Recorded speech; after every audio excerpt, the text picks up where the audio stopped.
incredible turnout. I'm really, as we say in English, I am gobsmacked. Absolutely delightful, and a great credit to the TSA, to Justin and Jennifer and Elaine and Kyle and all of the other volunteers. It's a great, great credit. I'm absolutely delighted to be here.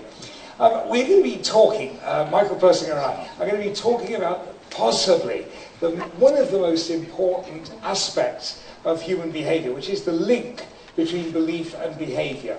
And to summarize very simply what we'll be talking about, you can sort of divide it into two sections, as it were. One is what is the value of belief? And I'll sort of set the scene for that and explain the function of belief and the value and the strength of belief.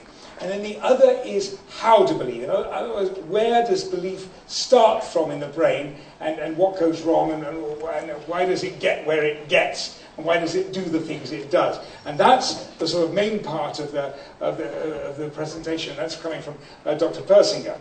And then I'll summarize after that the sort of connections between the two, and some very serious, concrete practical thoughts about what we could all be doing together if we're thinking alike.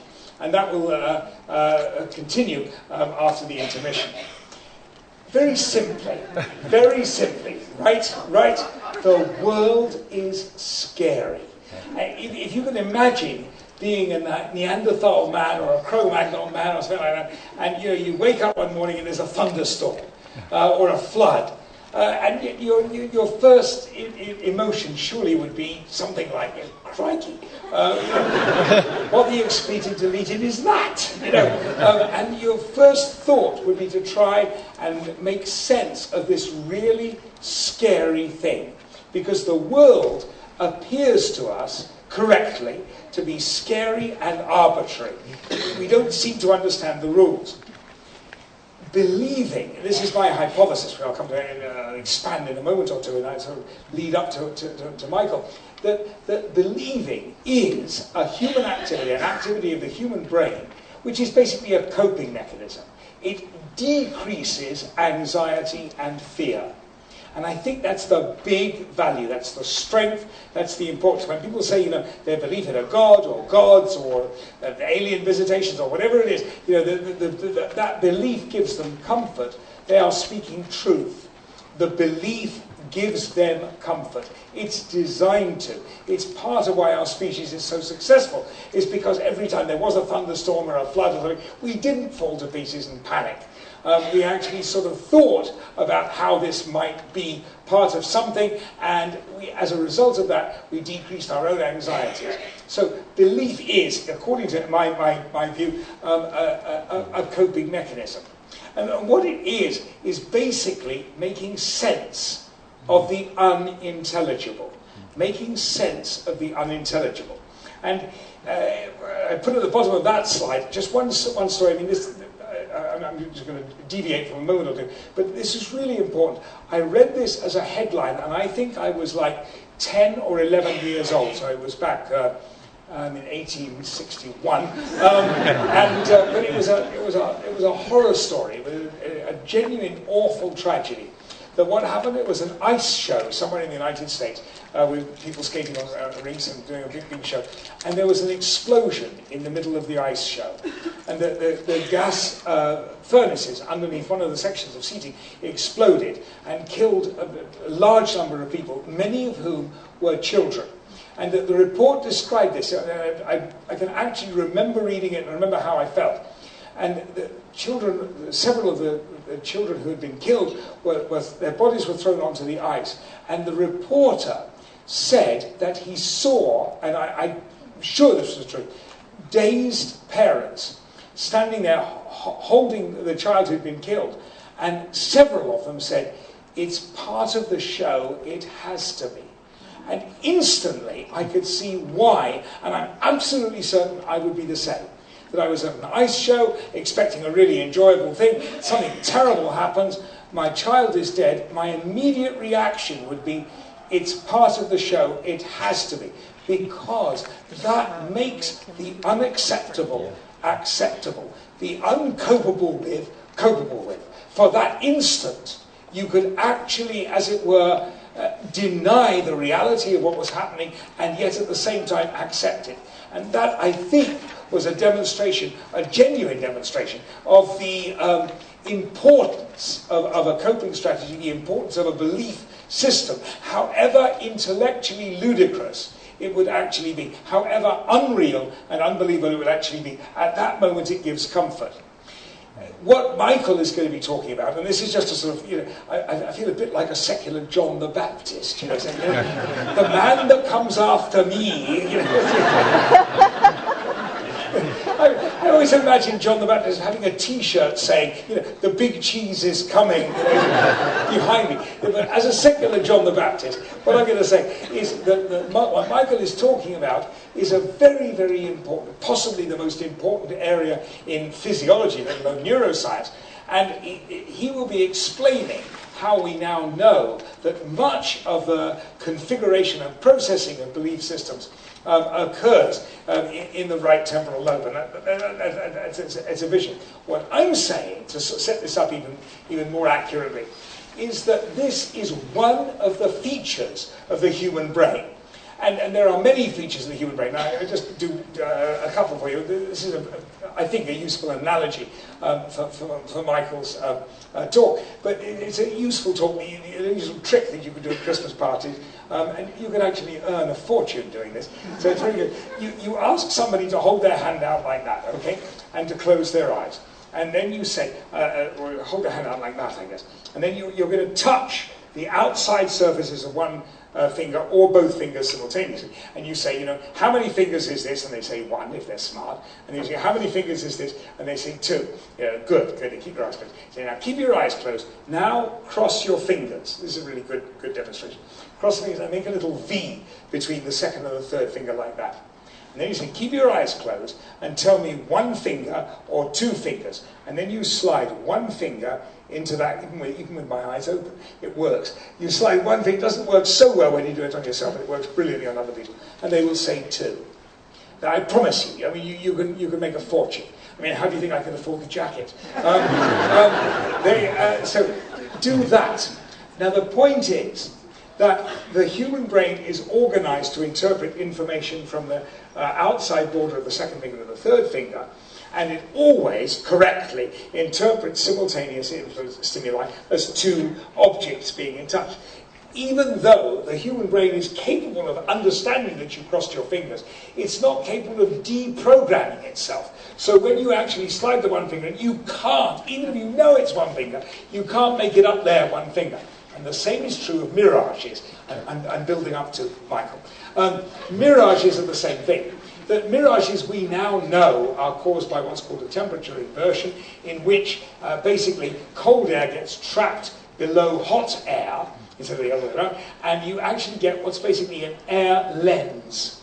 And so light coming from the sky is bent up like that and hits you from below. Now, you can't interpret light coming up from the ground except as reflections. So when you see a mirage, even though you might tell yourself, I'm seeing the sun reflected in an air lens, it looks to you like water. And that's the feature of the mirage. It looks to you like water. It doesn't matter how much you know about mirages and air-to-air lenses and temperature inversions, it looks to you like water. This is the important point. It's what you do with that information or belief that actually matters.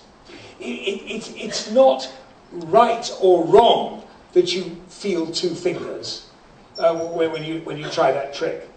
It is wrong if you pay money thinking that you're going to win the bet and get this right. That's what we call a loss. It is wrong if you're sitting in the desert, you see a mirage and it looks like an oasis to you, and you say, rather than sit here and bake, I'm going to go and dive into that lovely pool that's just appeared. You'll run out into the middle of the desert and you will die. The point about the knowledge is not that it stops you seeing the mirage or feeling the 2 fingers, it stops you behaving in accordance with that belief. And that's a very important point. And I make this a sort of slight setup for the belief system. But if you could imagine a town in the desert, And suppose there's this mirage of wonderful blue water appears in the desert. All these people happen to be at the right angle, and they all see this blue mirage. You could imagine that in this town, there might be a whole load of people who describe it. They might be painters, Rembrandts and Michelangelos, who do say, oh, beautiful water, oh, lovely, lovely, lovely water. There might be people who would write a novel about it, Dickens and Twain and people like that. Mozart would write a symphony, something beautiful about it, and Andrew Lloyd Webber would, of course, make a fortune out of it. I mean, that's not a problem. Even though it was an illusion, there might be people in despair, dying of thirst, or I'm so thirsty and it's so intolerable, and yet the sight of that water makes them feel less desperate, less thirsty, less panicked. There might be people who were lost in the desert, who could see it like I was describing, and who were all tempted to rush out into the desert and join this and dive into this pool. There might be, and there probably would be, people like Torquemada that led the Spanish Inquisition, and he would stand there and he'd say, yes, there is water out there, but if you believe that it is not exactly the same colour that I believe it is, I will have you pressed to death, crucified, your testicles will be torn off and stuffed into your ear. It's tough if you're a woman, but we'll work something out. Torquemada was like that. He got kind of sectarian about this illusion. Bad thing. And finally, I guess, there would be wonderful people like Joseph Campbell and William James, to an extent, even though William James was really basically a theist, but Joseph Campbell would say, this sight of water has a major effect. This myth of water, the mythology, has an effect on humankind. I will study the effect of that myth. And so all I'm building up to here is a clear gap between the sensory image of the two fingers of the water, or whatever it is, and what you do with that image, whether you actually rush out into the water or whether you write a symphony or write a modern opera. And what we're going to be talking about, and again I'm sort of building it in my John the Baptist way, I'm building up to why this is important, is that, and this is what you're going to hear about, is that unfortunately human beings are extremely good at collaboration. As a species, we are brilliant at collaboration. That in itself is not a problem. I mean, we can build, Chartres Cathedral and bridges and cities and things like that, all with collaborative, that's terrific. Unfortunately, we're also very good at aggression. And collaboration and aggression is what leads to, the First World War and, well, actually, the history of humankind for about the last 5 millennia. But I mean, we are marred and marked by our ability to collaborate in aggression. And that's why, as you will see, belief is so important. And I just mentioned the Milgram experiments, and the Milgram experiments are just a demonstration of how good we are at collaboration. These were the famous experiments, which you all heard about, where they had a bank of, I think it was 30 switches that were meant to give electric shocks to an apparent volunteer, going from very, very mild to, and I think the last 3 were marked XXX. And they got people in and said, when the volunteer makes a mistake, you have to gradually increase the electricity. Now, of course, the volunteer, the victim, as it were, was an actor. But they were testing the person who pressed the button. And it was, I think it was 78% of, it was some appallingly high number of people under an ordinary sort of university students, as it were, went up the ladder right to the top when they thought that they were actually killing the person. If there was somebody, and oh, by the way, Milgram did another set of experiments, because everyone said, oh no, it's the white coat, it's in a university lab, a guy with a clipboard, and he said, all right. And he did another set of experiments, which was brilliant. It was in a disused warehouse. And so the students came sort of following it, and at this time I think the bloke was wearing a brown coat, he's probably English, with a cloth cap.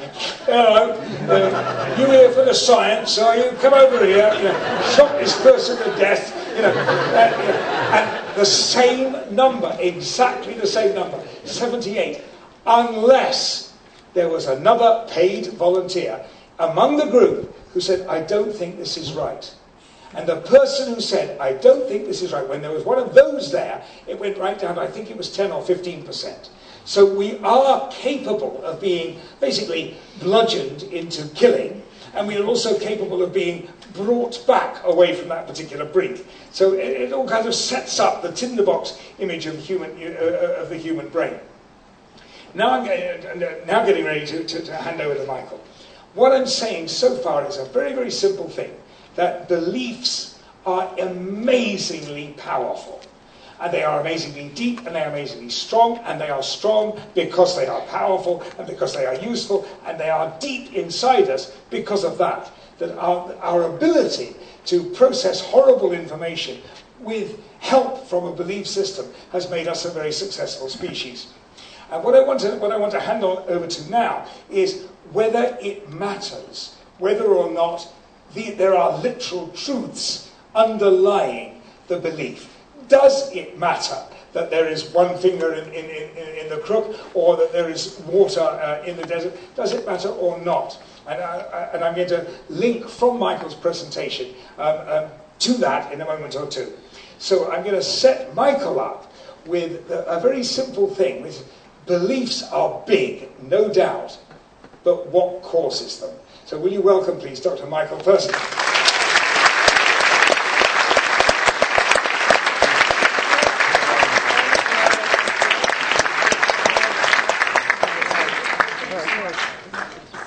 Thank you very much, young colleagues. I think, first of all, I think we have a 9-minute section that we're going to look at. This is a section of a television sequence from Professor Downhill's work. And I think you want to change something up here, please. Justin has selected 9 minutes that will show effectively, well, a picture's worth 1,000 words, so let's take a look at the film. What we do in our process to simulate the sensed presence.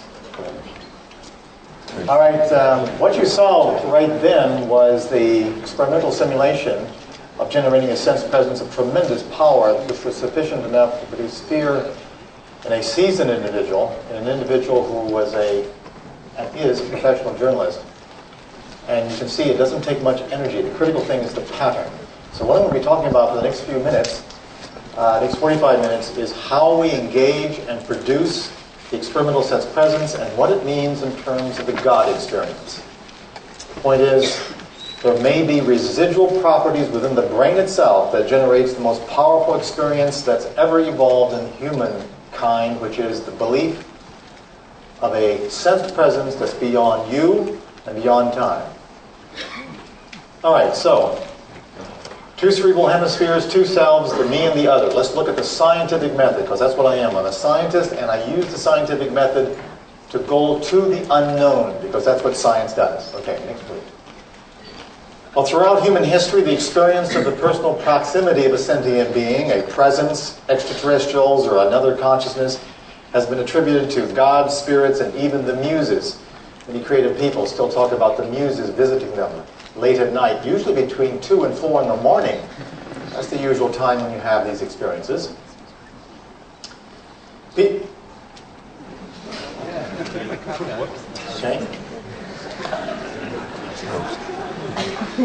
People who report these experiences also endorse strong personal beliefs in either specific cultural deities, such as God, Allah, or more exotic God surrogates, such as a universal sentience.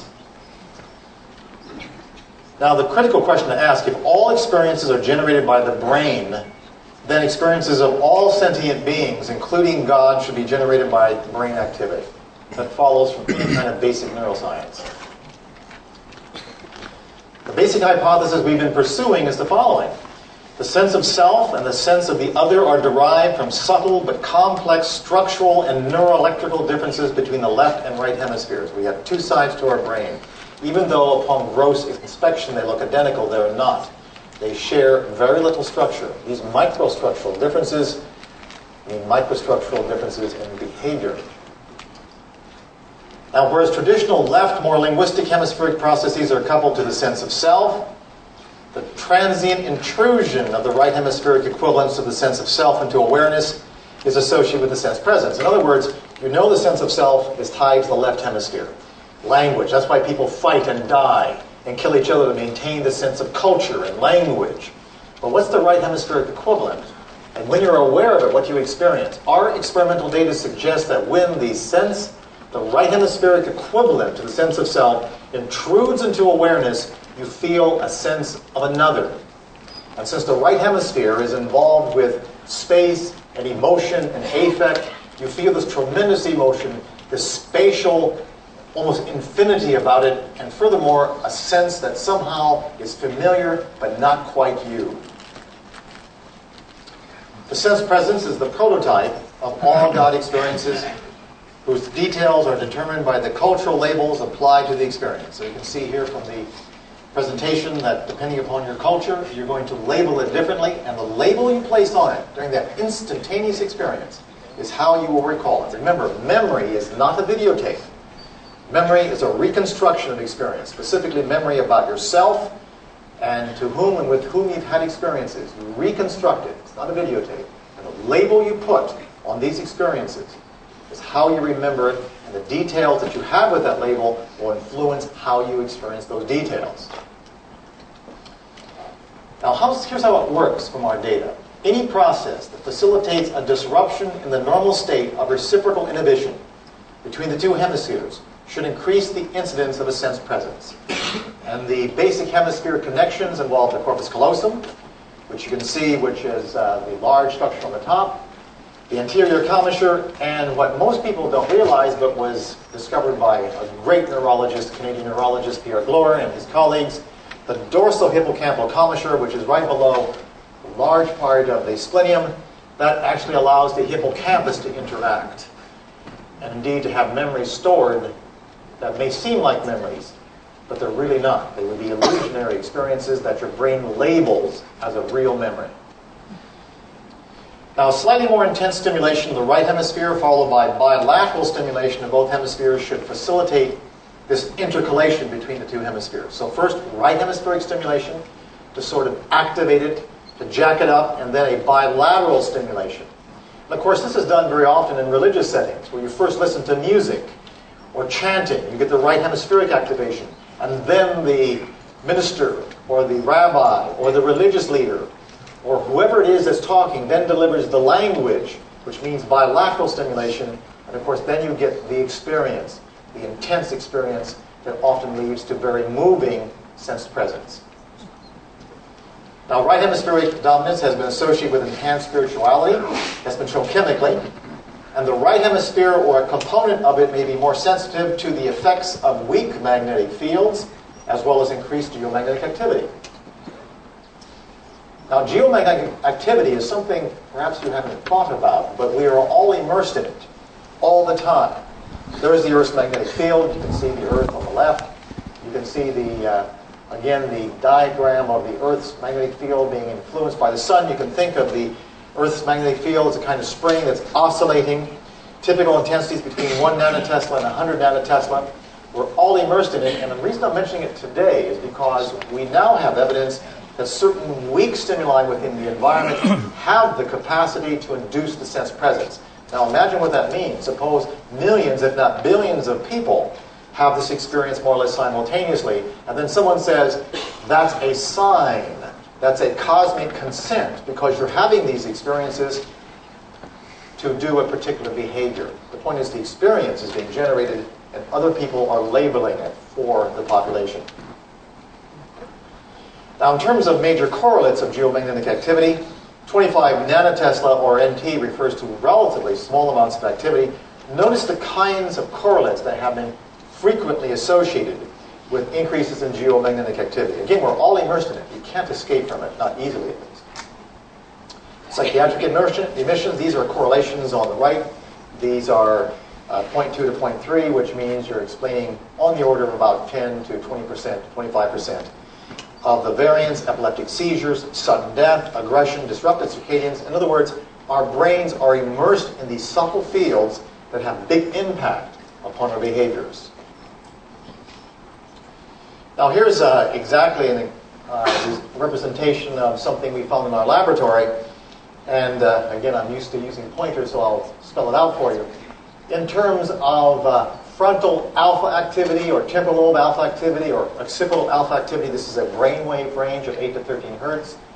You can see, again, the sense presence on the right is not associated with any of those, but the ratio of alpha activity from the temporal lobe over the occipital lobe, specifically the right temporal lobe, notice is correlated with the person experiencing in the chamber, just from geomagnetic activity, a sense presence. Notice also the presence is associated with about 0.48 with geomagnetic activity. So the point is that you have the sense of a presence being tied to brain activity, and also the fact that geomagnetic activity can also bring on both conditions. And notice that the 18.7 and 18.6 nanotesla, these are the averages, which again are very, very weak, but because they're in a certain band, have the capacity to interact with the brain itself. Now, the critical thing is this. Rather than relying on classical models, and people often ask, how does it work? I mean, science is also mechanism, as well as pursuing the unknown. And it works by, we don't assume that it relies on current induction by applied magnetic fields. We have assumed that complexity of information of these fields directly interact with the global cerebral magnetic fields associated with consciousness. Think of it this way in terms of information. I can whisper, how are you? I can scream, how are you? The critical thing is not the intensity, it's the content, the syntax. It's the actual makeup of the language itself. So in other words, we're looking at complexity and information because that's what the brain responds to. Our typical field strengths are between 50 nanotesla and 1,000 nanotesla, which is just above geomagnetic activity for inducing this within the laboratory.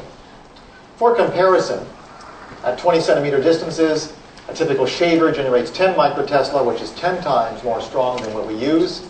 That's what a drill does, 15 microtesla. Microwave, 20 microtesla. A hairdryer, 30 microtesla. So intensity is not the critical factor.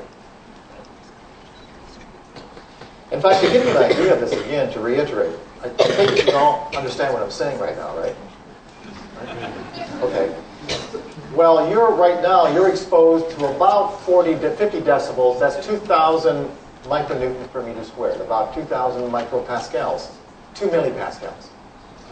The atmospheric pressure on you right now is about 100 kilopascals. That's 10 to the 5th pascals.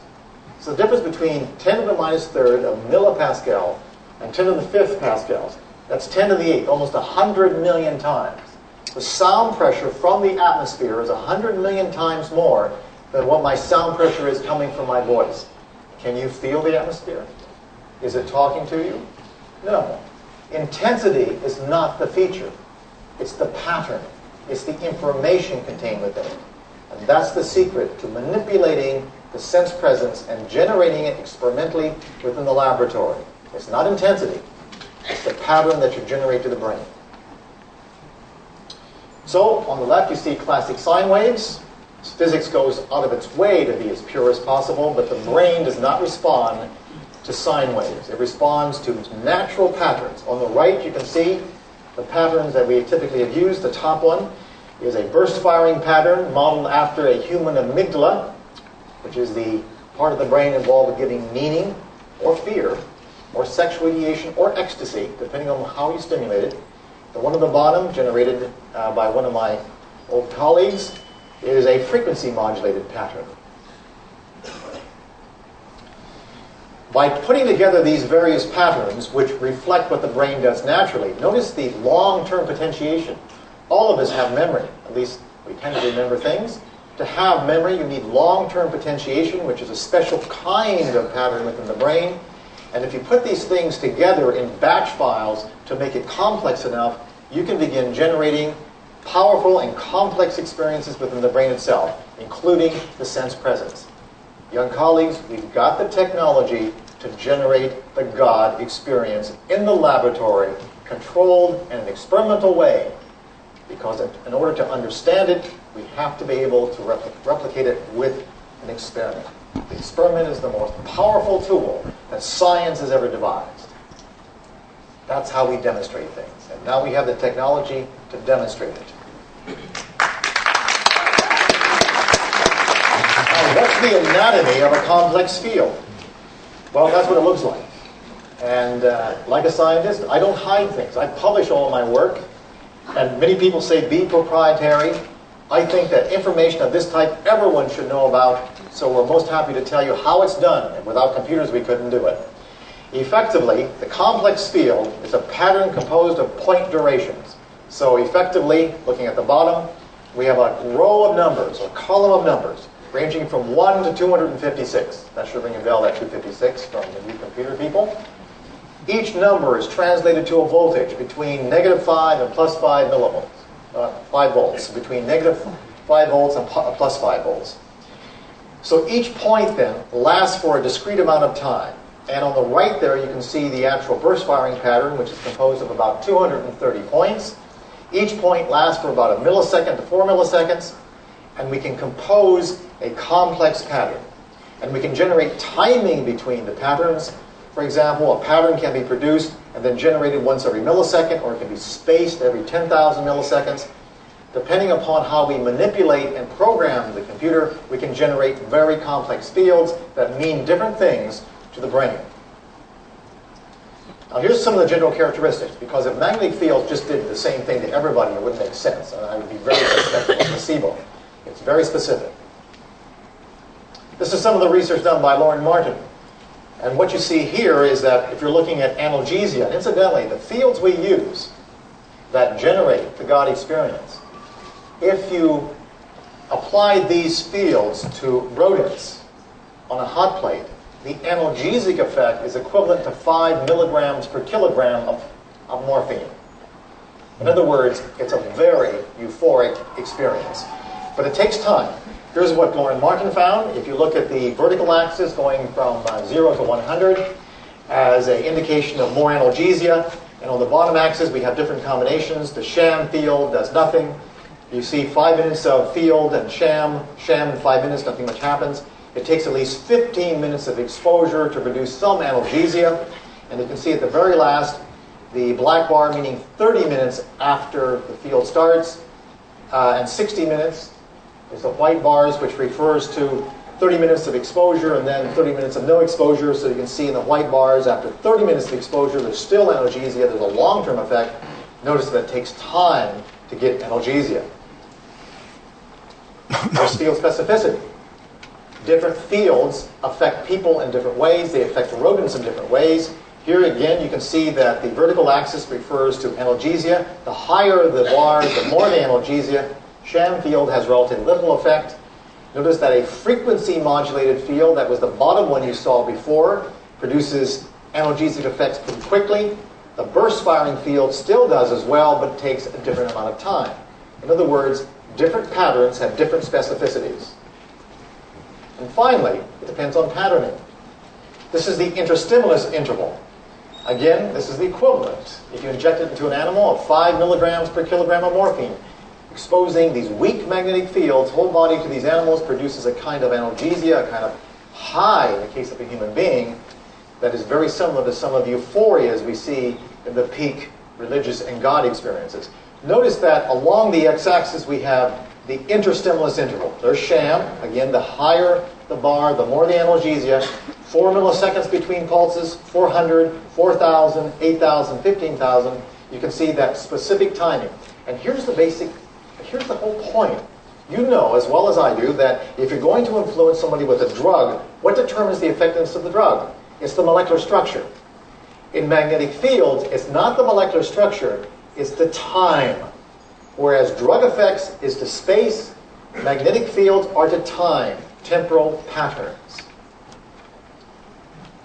Now, our experimental fields in human beings entrain electroencephalographic activity in normal volunteers. It can also precipitate electrical seizures in rats with histories of experimentally induced epilepsy. It also evokes electrical seizures within creative temporal lobes of it evokes electrical seizures within the temporal lobes of very creative individuals. Here's an example of entrainment. On the very top, A, you can see field. And this is a person who is in stage 2 sleep. You can see the sleep spindles. Notice that the field is occurring once roughly every 4 seconds. You can actually get entrainment. Now imagine what that means. You can begin to entrain or control at a distance a person's brain activity with very weak fields with a technology that is accessible to almost anyone if you know something about computers and very little electronics. Here's an example of a creative individual showing what happens when you stimulate over the right hemisphere. You can see the visual apparition occurring at the time when that particular pattern is occurring over the right temporal lobe. That pattern you're seeing, if you can see it right there, is actually an electrical seizure generated from the deep portions of the limbic region itself, reversible, not the same as an epilepsy in the usual sense, but a proximal discharge. And notice the experiences of the person. Shadows, someone touching the left side. Remember, the right hemisphere is being stimulated, so the left side is going to be the experience, or at least the attribution of the experience. Flash of light, tunnel experience, shrinking and expanding, a tingling inside of my thigh. Sometimes sexual experience is common, and a cold rush, and then the visual apparition. Now my colleagues, particularly my young ones, said, don't do this. You will put everyone to sleep. But I'm obliged to at least let you know there is theoretical support for the effects of weak complex magnetic fields, and then we'll get into the details of what people experienced in the chamber. So if you can just bear with me. The intrinsic intensity profile of the brain is in the picotesla range. Really weak. That's 10 to the minus 12 Tesla. A consistent increase of about 1 picotesla per second for at least 10 minutes for a cumulative change of about 15 to 20 nanotesla. Remember, that's the magic time, that's the threshold, is associated with the sensed presence. We've shown this in the laboratory. And the way the mechanism appears to work, there's probably more than one, is not current induction. It has to do with resonance. You know resonance? Remember that? If you strike a tuning fork and let it ring, and there's a crystal glass nearby, it will resonate and sometimes fracture. It's not the energy, it's not the current induction, it's the resonance. If you apply a magnetic field that resonates with what the brain does naturally, the energies required are minuscule to produce a maximum effect. And effectively, for those of you who are physically enthused within the audience, this is how it works. In an experimental and external magnetic field, the axis of each electron's orbit is assumed to precess with an alarm frequency of EB over 2mc, or E. I will change that. E is the electron's charge. M is its mass. B is the strength of the applied field, which is in the microtesla range when we apply it. C is the velocity of light. And I think it's important, if we're talking about the science of experience, the science of the God experience, we also must realize that science can't accommodate it with many of the tools it already has. Now, this frequency may combine with the frequency of an optical transition, that's from one specific discrete state to another for an atom, to produce the Zeeman effect. And what's the Zeeman effect? The Zeeman effect is a splitting of spectra. Now, think about that just for a second. If macrocosm reflects microcosm, what's on the big reflects the small, and you can split a spectrum at the atomic level, what happens when you split the sense of consciousness? What happens when you split the sense of self? You get the feeling of another self, another being. And that's what we suspect is the sensed presence. Now, the change in angular frequency associated with the applied magnetic field can be determined by the strength of the field, the charge of the electron divided by 4 times pi over the mass. And here's where it gets exciting. Well, at least I'm excited. Many people are excited. Maybe it has to do with that 2 o'clock to 3 o'clock in the morning high. You ever had that? You know that morning where about 3 o'clock in the morning you write something down and you say, Jesus, this is the most important thing I've ever written down. This is insight. This is cosmic connection. And the next day, in the cold light of reality, you say, what a bunch of crap. Well, this may be exactly that, but it is consistent with resonance mechanisms. The critical thing is that for a static field of 7 nanotesla, where the Earth sort of twitters all the time, and the value 7 was used to obtain an integer, simply a calculation nicety, the frequency, the change in frequency would be about 100 hertz.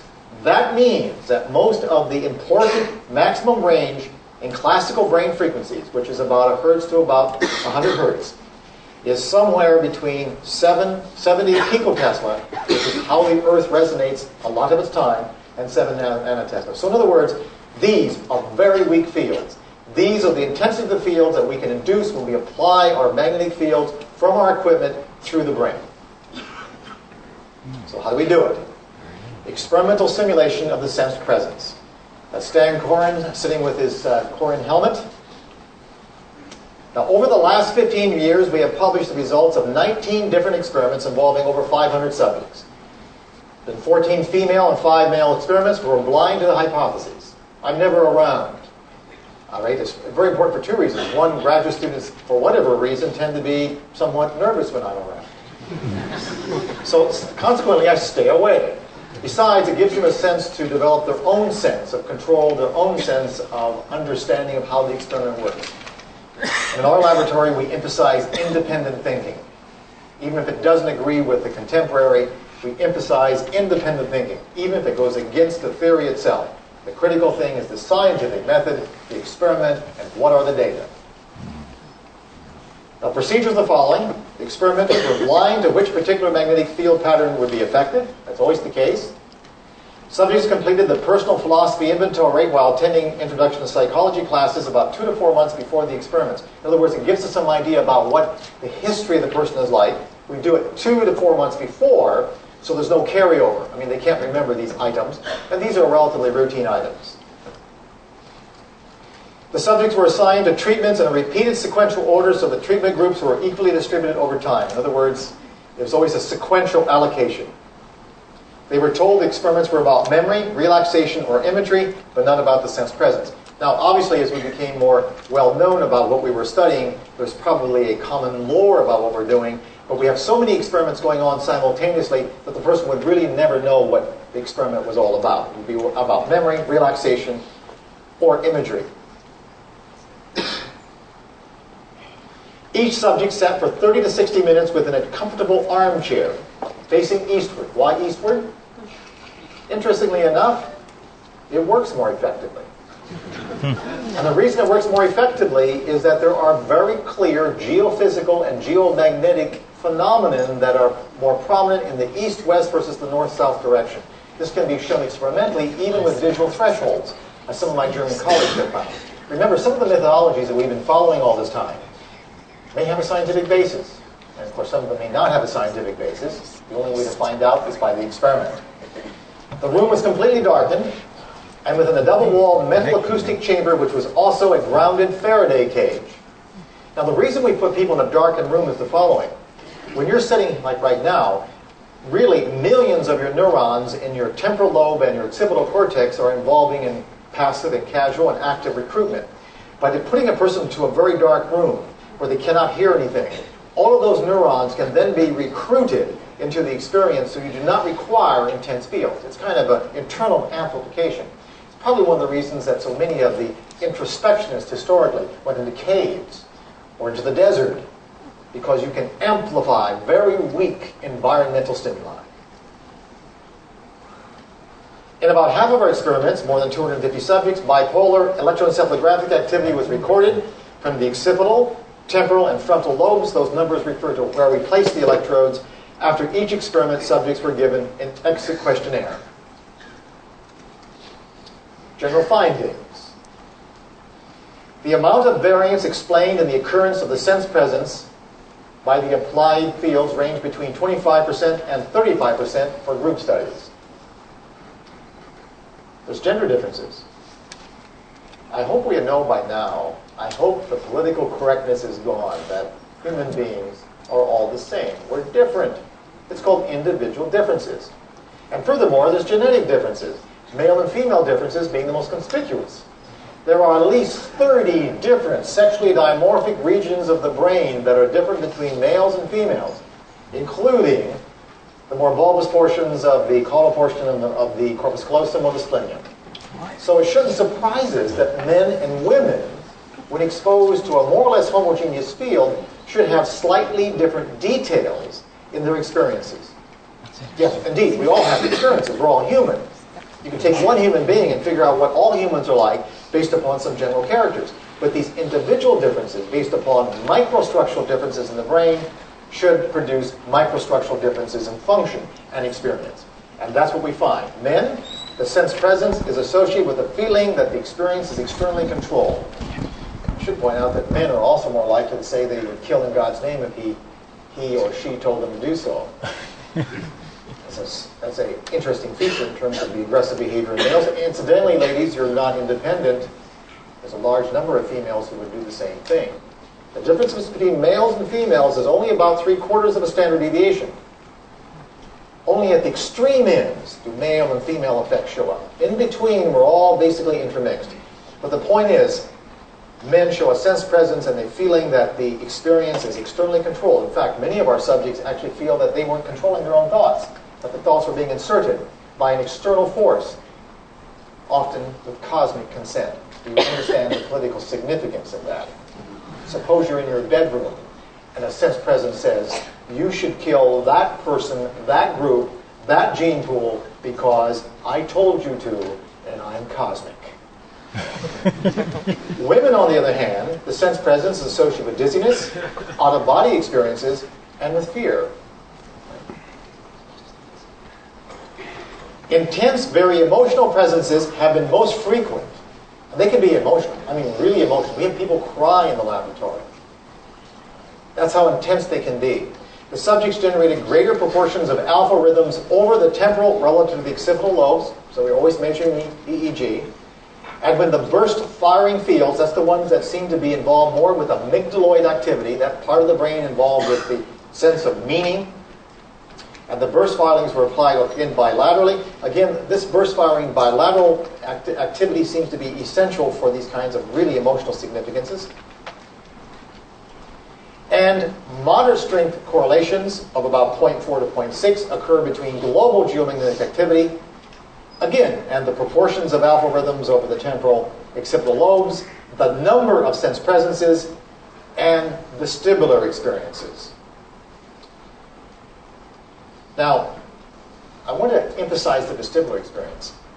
The vestibular experience is the precursor to the sense presence, if you have it. It's when you start to feel dizzy, or you feel this uplifting sensation. People who have religious conversions very often report that. They feel like there's a sudden burden released from them. They feel like they're lighter. They feel more euphoric. This vestibular effect is often the first stage before you get the sense presence. And it can be triggered by environmental events. This is from one of our studies based upon, you can see the subjects.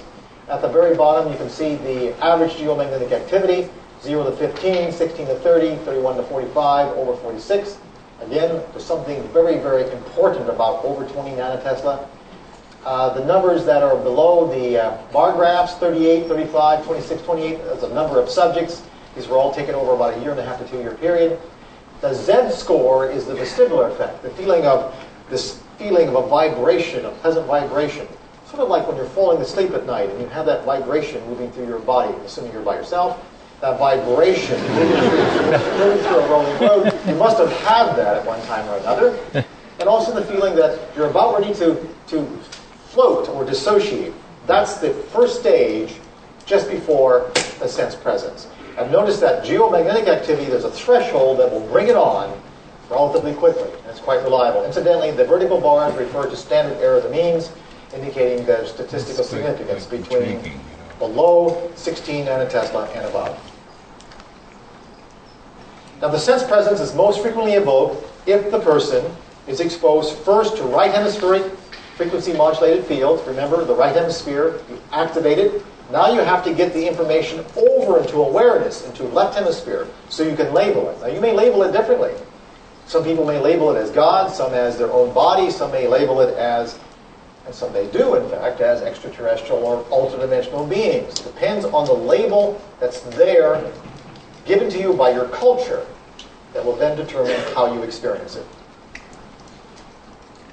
Subjective experiences. Okay. All right?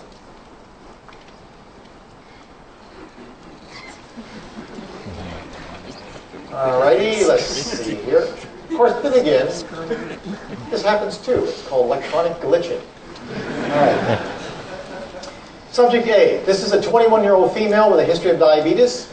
Burst firing. You know what it looks like now. Burst firing was applied at 3 millisecond point durations bilaterally. Here's what she experienced. I felt a presence behind me, and then along the left side. When I tried to focus on it, its positions, the presence moved. Every time I tried to sense where it was, it moved around. When it moved to the right side, I experienced a deep sense of security, like I had not experienced before. I started to cry when I felt it slowly fade away. She hadn't realized it, but we changed the field parameters. So when you stimulate the right hemisphere in large part, the experience is on the left side, and you get a sense, usually, of aversion. It's not an accident that sinistral and left-handed is often associated with evil and negative and aversive or unpleasant experiences. Whereas if you stimulate the left hemisphere, you get right-sided experiences. And they're often verbal. When you have a experience stimulating the left hemisphere, which means it's on the right side, you often get verbal experiences because the left hemisphere is involved with language. So very often, well, there not only be a presence, but the person may hear their name called, whispered, or there may be a message given.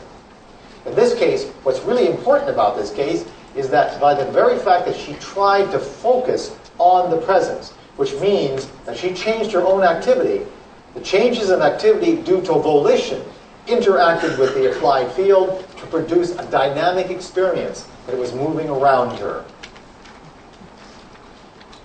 This is a 30-year-old woman, frequency modulated, field, 3 millisecond point durations, enhanced over the right hemisphere only. This was her experience. I felt detached from my body. I am floating up. There was a kind of vibration moving through my sternum. There are odd lights or faces along my left side. My body is becoming very hot. Tingling sensations in my chest and stomach. Now both arms. There's something feeling my ovaries. I can feel my left foot jerk. I feel there's somebody or someone in the room behind me. Now remember, these are very common experiences. In fact, the experience of pseudocyesis, of false pregnancy, is more common than you suspect. The feeling that you suddenly are pregnant and then it goes away in 2 or 3 months. This is a common experience. In some cultures, people believe that the embryo was stolen. But the point is, these experiences can be stimulated with the appropriate kind of environmental field. Nature has been doing it forever. We're not doing anything fancy. All we have done, like all science, is simply take the scientific method, measure what nature does, duplicate it in the laboratory, and then replicate it under controlled conditions. Subject C, 25-year-old man, childhood history of 3 mild head injuries. Very often mild head injuries can facilitate the sense presence. You'd be surprised the number of people in my clinical practice who have had a mild head injury and who have a sense presence that terrifies them. And they're afraid to tell their physician or their family, or they think they're going crazy. In this case, bilateral application of a frequency modulated pattern. I feel as if there was a bright white light in front of me. I saw a black spot that became a kind of funnel, a tunnel, that I felt drawn into. I felt moving, like spinning forward through it. I began to feel the presence of people, but I could not see them. They were along my sides. They were colorless, gray-looking. I know I was in the chamber, but it was very real. I suddenly felt intense fear and felt ice cold. Finally, what about people who are having the experience of Christ? People do that. This is a 50-year-old woman, or man in this case, displaying a state of religious ecstasy at the time of the stimulation. Now, why do people come into the laboratory if you know that they know you're going to stimulate their brains? Because what we tell people, which is what science does, is something is really true, no amount of challenge will ever change it. The scientific method will verify it or refute it.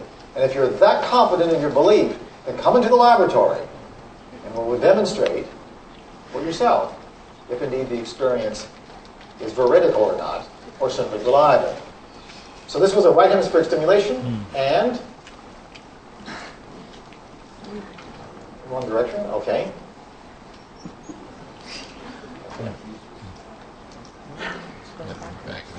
This person was experiencing repeated senses, presence, and he attributed to Christ. And what we did in this case is the number of felt presences per minute. That's right. That's how many felt presences per minute there was. In terms of no pulse is the open sham condition.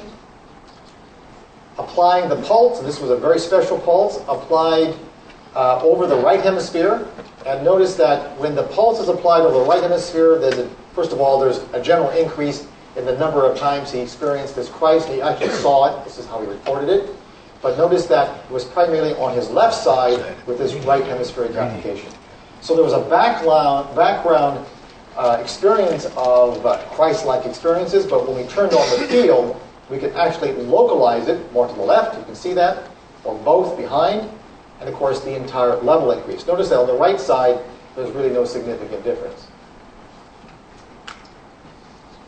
Now, what about controlling for possible confounding variables? Now, I'm used to dealing with first-year psychology students, and I know that I've been lecturing for about 40-45 minutes. So if it's getting too thin, let me know, and we can speed it up a bit and cut out some of the sections. So, but what I want you to know, however, is that a covariance analysis was performed for the following subject scores involving the following. In other words, do what people believe and their characteristics, their personalities, their backgrounds, have anything to do with having a sense presence? In other words, how do we know that this is just not a placebo effect or an expectancy effect in the laboratory? When we control for these, this did not change the level of statistical significance of the experimental generation of the sense presence. So if you control for the person's history of sense presence, if they believe in exotic New Age ideas or religious beliefs or temporal sensitivity, if that did not change the fact that the magnetic fields would induce the sense presence. Initial covariance, and what that really means is you basically correlate the variables with what you're measuring and then look at a residual. So covariating for hypnotizability, how hypnotizable the subjects were, or the combined history of a sense presence, exotic beliefs, religious beliefs, or temporal lobe sensitivity, all of those did not alter the statistical significance of the magnetic field effect for producing the sense presence. That eta value there refers to the strength. The effect size, you simply take the square. So basically, we're talking about 25% of the variance. That's not a large effect, but it's certainly a substantial one for this particular area. Well, what predicts a person's ability to have an experience? Well, multiple regression analysis for the history of a sense presence, not in the laboratory, the history of a sense presence before the experiment, yield an equation that was combined of 4 variables. In other words, if you ask a person, have you ever had an experience where suddenly you woke up in the middle of the night and there was a universal presence or some kind of presence standing beside you? If you look at those kinds of questions and ask the question, what other things predicted? Well, they usually have a history of having vestibular experiences. They've had religious convictions or conversions. They've had paranormal experiences. And interestingly enough, one thing we found is that people who are very, very high religious believers do not believe very much in exotic things, such as reincarnation or time travel. But if they believe very much in exotic things, like reincarnation and time travel, they believe very low in religious. But the average is always the same. People must believe in something. Right? And in this instance, it makes no difference if it's a paranormal experience or a paranormal belief, and a preference to keep personal written histories. Those 4 things together result in a multiple R of 0.63, which means you can use that to predict if indeed the person has had a history of having a sense presence. But in the laboratory, the only variable that entered the multiple regression equations for the occurrence of presences within the experimental setting was a slightly egocentric scale. In other words, the magnetic fields were generating the sense presence. It wasn't because people were taking baggage with them into the laboratory. The actual fields were generated. And what does egocentrism mean? Egocentrism means you're more likely to believe that what you're experiencing is true. Men are more likely to be egocentric than females. Probably not a surprise. And in terms of females are slightly more elevated on apprehension than egocentrism. So that's one of the reasons we see these gender differences. Conclusion, the specific field pattern and context generated the sense presence. You want me to skip that and go to... let's skip that as well. Okay. Identifying optimal parameters, phase 2.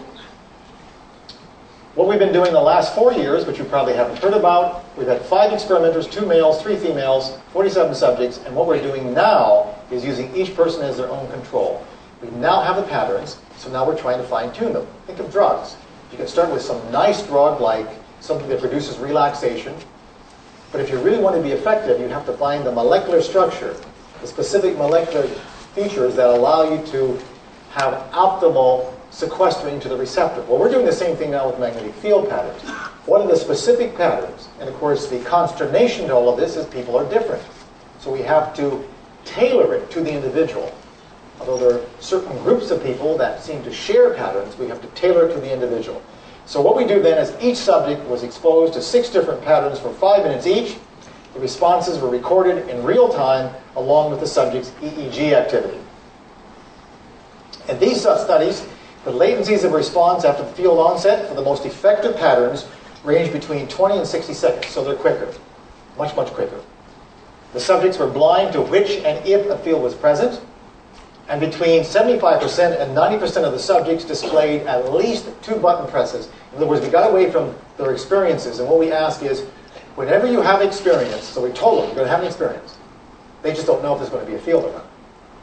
Press the left button if it's on the left side, the right button if it's on the right side. If it's both, press both. So in other words, we moved away from the whole idea of post-episodic experiences and post-episodic kinds of compounds. Subjective experiences. These are the things when you have a more specific and more tailored pattern produce effects. A dark, ominous force looming right above the person as if it was going to descend. The feeling of suffocation or pressure on the chest. The sensation of blacker than black during periods within a minute of the onset of the specific pattern. Many of these people re-experienced previous altered states, such as haunts, which we saw at the top of the presentation with Professor Don Hill's documentary. The Kundalini experience and psychotic drug experience. And I'm not going to tell you the names, but the number of experts who have come to our laboratory, including individuals well known in the public media, who said, Dr. Persinger, when I was in this chamber, the last time I had this experience is when I had, and they fill in the blank with the appropriate psychotropic substance. The point is that as we get more effective, more precise in designing the patterns, the experiences become very specific and very individualistic. These individuals had not experienced the unusual events again until they were exposed to the fields.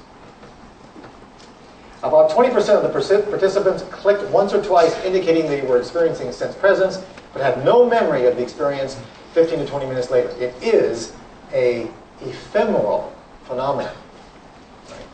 Just like many of these experiences. If you ever read Dostoevsky's description of his God experience, he was a temporal lobe epileptic, and he talks about the supreme ecstasy and rapture he's in, and how he can't find words for it afterward because of the limbic surge. This is very similar to what many of our subjects report. And religious figures. Many of the religious figures, images of priests and human skeletons, occur as flickering but repeated phenomena. So in conclusion, again, I thank you very much for your attention. I know this has been long. The sense presence, which is the possible prototype of a God experience, is a property of the human brain. It can be studied experimentally within the laboratory, and it can be evoked by appropriately applied magnetic fields whose temporal structure simulate natural brain patterns. That's where it becomes exciting for the next 40 or 50 years, because now we've got the technology to really understand this cosmic phenomenon, historical phenomenon. Thank you very much.